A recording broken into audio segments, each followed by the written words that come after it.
क्या बिल्ली रास्ता काटे तो सच में अशुभ होता है या नहीं? एक सच्ची लगने वाली रहस्यमयी कहानी। रात के ठीक 4:17 हुए थे।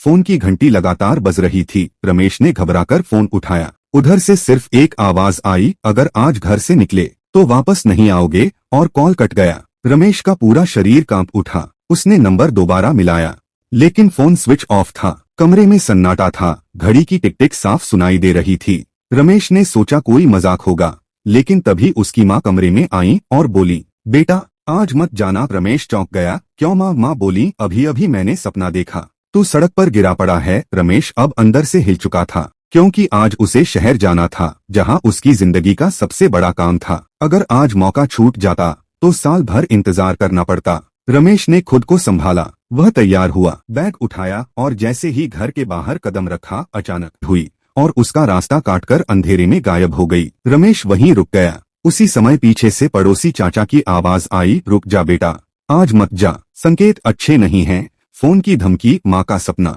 और अब बिल्ली, तीनों बातें एक साथ होने लगीं। रमेश के माथे पर पसीना आ गया। क्या सच में आज कुछ होने वाला था, या कोई अदृश्य ताकत उसे रोक रही थी? उसने कांपते हाथों से गेट पकड़ा और फैसला करने लगा, जाऊं या वापस लौट जाऊं। यहीं से उसकी जिंदगी बदलने वाली थी। रमेश कुछ देर खड़ा रहा, फिर हिम्मत करके आगे बढ़ गया। बस स्टैंड पहुंचा तो वहां अजीब भीड़ थी।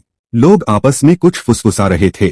उसने पूछा, क्या हुआ? एक आदमी बोला, शहर जाने वाली पहली बस का एक्सीडेंट हो गया। रमेश के पैरों तले जमीन खिसक गई। वही बस जिससे वह रोज जाता था।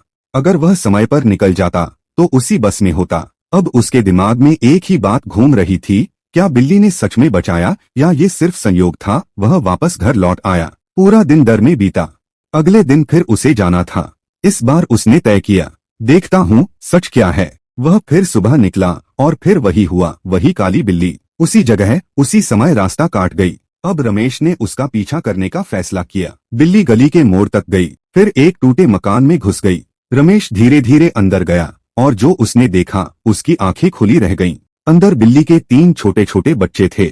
वह रोज सुबह पास के घरों से खाना लेकर आती थी और उसी रास्ते से लौटती थी। रमेश कुछ पल चुप रहा, फिर उसे समझ आया, बिल्ली कोई संकेत नहीं दे रही थी। वह तो सिर्फ अपने बच्चों के लिए खाना ले जा रही थी। और बस का एक्सीडेंट, वह सिर्फ एक हादसा था। फोन कॉल बाद में पता चला, उसके दोस्त ने मजाक किया था। माँ का सपना, माँ का डर था, प्यार था। रमेश हंस पड़ा। जिसे वह अपशकुन समझ रहा था, वह सब इत्तेफाक था। उस दिन वह शहर गया, काम भी हुआ और सफलता भी मिली। असल सच्चाई क्या है? बिल्ली रास्ता काटे तो अशुभ होने का कोई वैज्ञानिक प्रमाण नहीं है। हमारा दिमाग जब पहले से डरा होता है तो हर घटना को संकेत मानने लगता है। इसे मनोविज्ञान में फियर बायस कहा जाता है, यानी मन वही देखता है जिससे वह डरता है। कहानी की सीख, बिल्ली रास्ता नहीं काटती, हमारा डर काटता है। हर संयोग संकेत नहीं होता। अंधविश्वास मौके छीन लेता है। सोच मजबूत हो तो रास्ते खुद बनते हैं। अगली बार अगर बिल्ली रास्ता काटे तो रुकना मत, क्योंकि शायद वह अपने बच्चों के लिए जा रही हो और तुम अपने सपनों के लिए।